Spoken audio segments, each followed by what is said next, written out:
Unlike many of my colleagues, I didn't grow up with an agricultural background.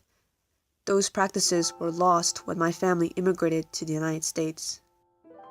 Before they became citizens, my great-grandfather would make dried sausages called lapcheung, while my grandmother raised chickens for fun.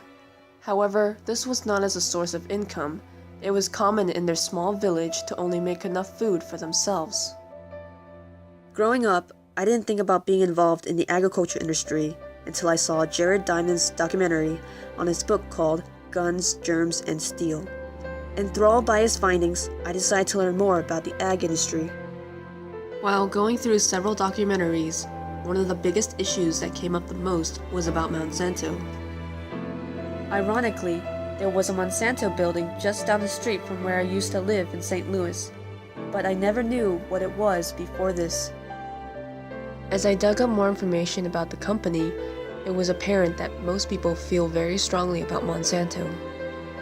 As many of you know, they have a patent on their seeds. This allows Monsanto to protect their intellectual property by controlling how it is made, used, and sold. This controversial decision puts farmers in very difficult situations when it comes to copyright infringements.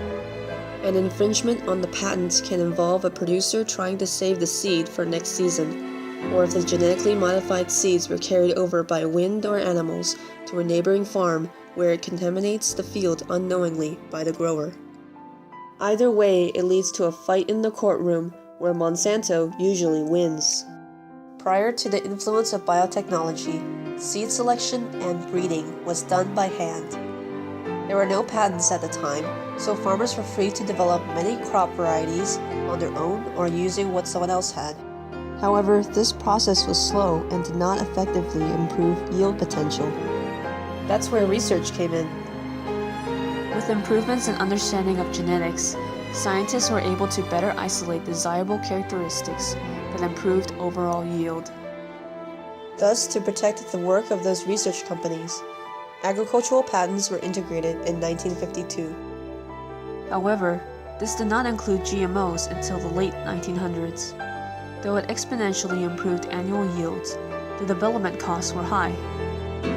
In fact, Monsanto spends $1.5 to $2.5 billion in R&D alone each year. From the seeds they make, farmers are able to increase their yields while reducing costs of labor and pesticides. If producers were able to save the seeds, Monsanto might not be able to continue improving agricultural production. On the other hand, farmers pay 30 to 80% more for GM seeds at the risk of committing copyright infringement. Also, without the ability to save the seeds, it prevents producers from contributing to more possible crop varieties that can help meet consumer demand. However, it is difficult for growers and other patenting companies to avoid Monsanto due to their grip on the seed market. The ownership and close ties to these seed companies allow Monsanto to practically own the world's corn, cotton, and soybean commodities.